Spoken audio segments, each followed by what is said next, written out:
Governor Josh Stein was also on Capitol Hill today meeting with lawmakers and announcing a new request for federal Helene relief funding. Now, here are some of the top line numbers from that request. The governor is asking for an additional $19 billion in funding. The new ask includes nearly $5 billion from the U.S. Department of Transportation, more than $4 billion from Housing and Urban Development, and an additional $1.79 billion from FEMA. That's on top of the more than $12 billion already requested or expected based on eligibility. Now, North Carolina has already gotten more than $3 billion in federal relief funding. I caught up with Governor Stein on Capitol Hill today to talk about those requests and a lot more. Here's our conversation. Well, Governor, thank you for making time. Appreciate it. Happy to be here, Ruben. $19 billion is the amount that you're asking for Congress from. You asked for about $1 billion from the state. Just recently, Republicans countered with about half of that or so, at least in the first round. How confident are you that this amount can move forward in a Republican-controlled Congress, and what brought you to the number? Well, I hope it does. I'm here, and I met today with Senators Budd and Tillis and had a very constructive exchange showing them our accounting of where that $19 billion is. About $11.5 billion of it is new appropriations. The other money is trying to track down grant funds and allocations from the previous appropriation that was made in December. We just want to make sure North Carolina gets its fair share. I'm talking numbers, I'm talking dollars, but what it really is about is people and their lives. 100,000 homes damaged or destroyed, 8,000 private roads and bridges, countless businesses suffered incredible loss of revenue. Local government struggling with tax revenue. There are so many needs. They are incredible. They're vast. Some $60 billion in total damages. Western North Carolina just needs help. They need help from the federal government. They need help from the state government. Both of them have participated. The feds have put in about $3 billion so far, the state about $1 billion. We just need so much more. Sadly, so many disasters happened in just the past month. You've got the situation in California and Kentucky now. Does that make it more of a challenge, especially as the federal government right now seems to be cutting a lot more than it seems to be investing? Well, I don't know. I don't have the tea leaves right in front of me to read, but I think it could help to have California legislators concerned, Kentucky legislators concerned, North Carolina legislators concerned, not to mention Florida and Georgia and Tennessee, other states that suffer from Helene. My hope is that we will be a coalition of states in need and that the federal government will step up and help us. Let me pivot real quick to Medicaid, because Republicans have talked about some potential cuts to Medicaid. Obviously, I don't have to tell you, North Carolina just recently expanded Medicaid not that long ago. How worried are you about any potential cuts or work requirements put in place? What I'm worried about is North Carolina is one of these states that's called a trigger state, where if the federal share drops below a certain level, Medicaid expansion just evaporates, it goes away. We cannot have the feds step back on their commitment to Medicaid expansion in North Carolina, because if they do, the 630,000 people and those families are going to lose the health insurance that everyone has worked so hard to make sure that they get. It not only helps them be healthier, but it strengthens struggling rural hospitals, which now have a means of getting paid when they provide health care for people who are sick. And rural also means Western North Carolina. Absolutely. Any chance you had discussions with Senator Budd or Tillis just a few minutes ago about that? On Medicaid expansion, we didn't. We were so focused on making sure that we made our pitch on the appropriations request. And I want to commend Senators Budd and Tillis. They are fully aligned with trying to get all the resources we can for Western North Carolina. And I know we're going to work hard and push and hope that happens. You were with President Trump in Western North Carolina this month. You were both on camera together. There have been some Democratic governors who have had a difficult relationship with the president just of recent. How would you like your relationship to be with Trump? What can we expect? We will get more things done for the people of North Carolina when we work together. And when I say that, I mean work together as Democrats and Republicans, as state government and federal government.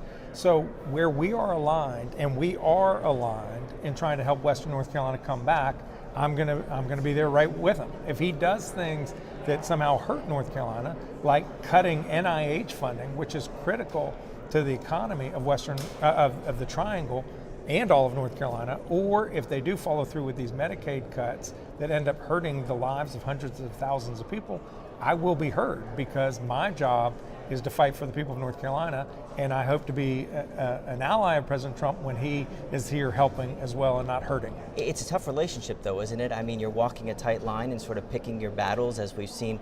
Sometimes it works, sometimes it doesn't with Democratic governors and the president. My view is if you're standing up for your people, you're always in the right line. So if that's my line, it's a mile wide. Just do what's right for people. And sometimes I will agree with the president, other times I clearly won't. Governor Josh Stein here in Washington. We appreciate it. Hope you'll join us again soon. Thanks, Ruth.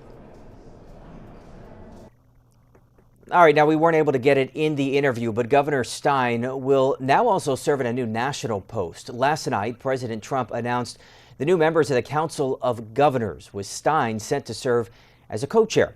The bipartisan group is designed to help strengthen state-federal partnerships on a number of key issues.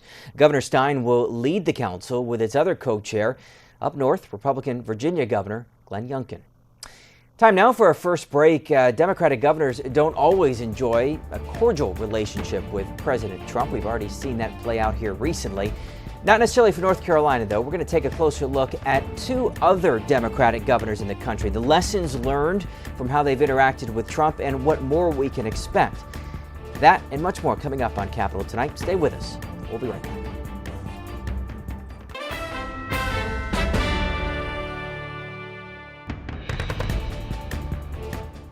And thanks for staying with us here on Capitol tonight. I'm Ruben Jones, coming to you again from our Spectrum News Washington, D.C. studio. You heard earlier in the show from Governor Josh Stein. What's going to be interesting about him is the relationship that plays out with him and President Donald Trump. Right now, things seem to be pretty well. How will that hold up over the next 4 years?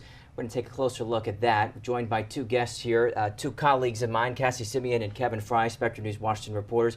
Kevin covers New York State. Cassie, you cover California.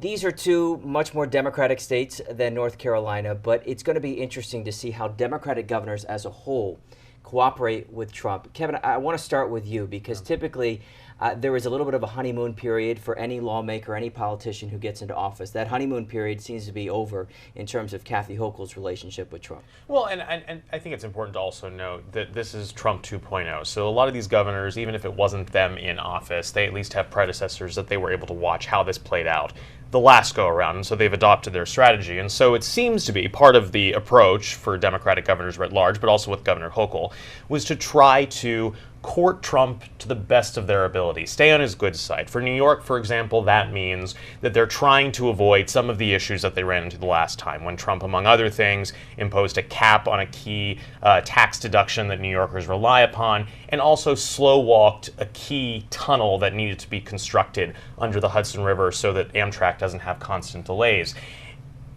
To avoid that, she made phone calls, had meetings with him in different capacities, and then ultimately, just earlier this week, he pulled the trigger and ended a key plank of Democrats in New York, their efforts to try to combat climate change by ending congestion pricing, or at least attempting to.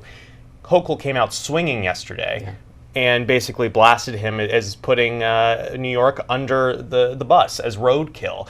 And so, I mean, you have to look at this kind of both sides of the coin. It's good to court because you need to keep him contained, but also for Democrats, especially ones that might not be in great standing politically, polling-wise, Trump is an easy target to win some victories back home. Yeah, congestion pricing, a big issue up in New York that got some national attention yesterday. Cassie, Gavin Newsom is interesting because he has long been rumored to want to run for president, and he has had a very difficult relationship with Trump. But in his first administration, he did praise Trump for his response to COVID, did he not? And I wonder what was learned from kind of his experiences. Yeah, so when the governor was in town earlier this month and I asked him about the White House meeting, he did point out the fact that the two were able to find common ground when it came to COVID, that anything California asked for, Trump did provide. And he also has praised him in the past for his response to the Camp Fire during his first administration, coming out to the state. The two toured the wildfire damage together. And they have had a friction in that relationship over the last several years when Trump left office, when he was on the campaign trail. And we asked Newsom during that conversation, that 90-minute meeting in the Oval Office earlier this month, did he call you new scum to your face? That has been a favorite tagline of Trump in the press, at rallies. And he laughed and he said, you know what, I've been in this game so long talking about politics that those name-calling moments should bother me. they don't. And we've kind of brushed aside some of the things that were said on the campaign trail. It was a tough campaign. Now we're getting down to business. And that business, of course, is advocating for federal wildfire funding after these devastating wildfires that we saw in Pacific Palisades and beyond over the last several weeks. And there is going to be a fight for that on Capitol Hill. He needs an ally in Donald Trump in order to try and get that funding across the finish line for his constituents. And so that is what he said. Essentially, I'm going to fight him where I have to. The state has already approved $50 million in order to fight the Trump administration when it comes to legal battles. But at the same time, I'm going to find common ground where I can with this man to get things that I need for my state. It's a tightrope you have to walk, and California faces a similar situation as North Carolina with the natural disaster of Helene in North Carolina. You've got the fires in California. You have to be careful, Kevin, to not upset the president too much because he plays a role when it comes to this disaster funding. But you also have to figure out when do you defend your state and make sure that what you believe in stands. And one thing I think that's important, one, we are dealing with a Trump personality complex that does make this a more auspicious, shall we say, tightrope that you have to walk. But this is not the first time that politics has played a role in emergency and disaster response. Perhaps most notably are two prime examples, being Hurricane Katrina, when you had a Republican in the White House and a Democrat leading Louisiana. That caused some friction and lack of coordination that was really blasted in terms of the recovery efforts in Louisiana.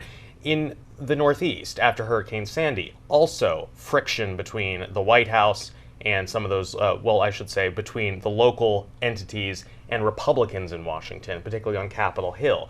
It's a fraught place that you have to navigate. And on top of that, it's worth noting that in addition to just dealing with Trump, for Democratic leaders in Democratic or Republican states, you also have to get a Republican-controlled Congress on board.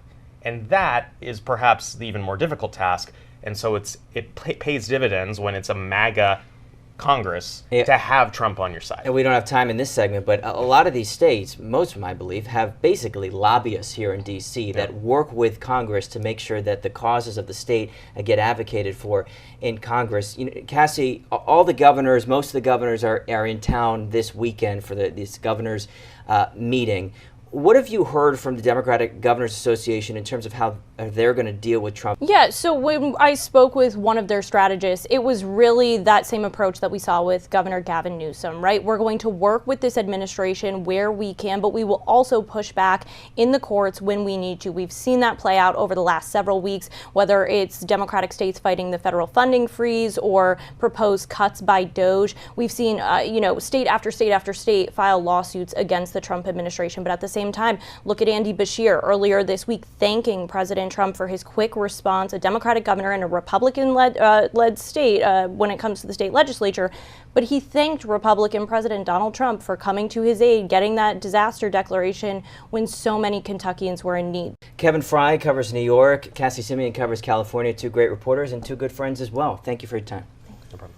All right, when we come back, we're going to talk about this change that President Trump or the Trump administration recently put forward in regards to Fort Bragg. The name, it's coming back, but that could just be the start for other bases around the country. I'm going to get into that right after the break. Stay with us. We'll be right back.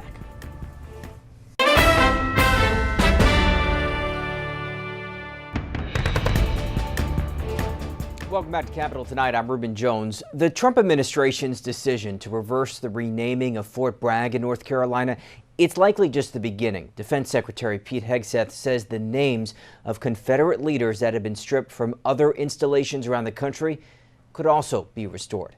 I take a closer look. When the Trump administration announced last week that Fort Liberty would once again be called Fort Bragg, David Moore says he wasn't shocked. It was probably more of the timing of the decision than the decision itself. Moore has followed the issue closely, in part because Fort Benning in Georgia was renamed Fort Moore after his parents 2 years ago. Harold Moore served in the Korean and Vietnam Wars, and Julie Moore helped families of fallen soldiers. Their name replaced that of Henry Benning, a Confederate general who defended slavery. Forts Bragg and Benning were among 9 installations renamed under a law passed by Congress seeking new names for military bases honoring Confederate leaders. Last week, when new Defense Secretary Pete Hegseth discussed the decision to revert Fort Liberty back to Fort Bragg, he indicated more changes could be coming. Ty Sigilly served on the commission that oversaw the renaming of the military installations. He says the new names honor, quote, American heroes who had a connection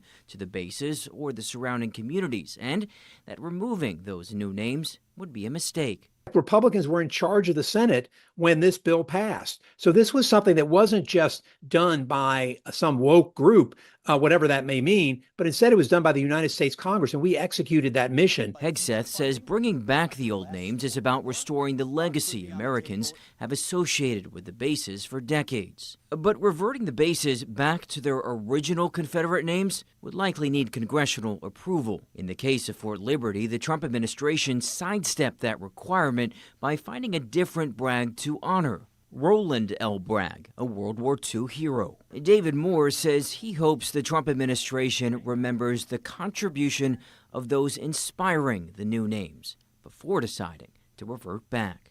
I place the faith that this name change supports those that are of a future generation, and if they can come through Fort Moore and learn and understand about honor, integrity as represented by Hal and Julie Moore, that is something that Henry Benning will never offer the Army. And that is going to do it for us here tonight. We appreciate your time. I will be back here tomorrow night from our Washington studio. Until then, take care. Thanks for watching our YouTube channel. Let Spectrum News be your resource for balanced, in-depth political coverage.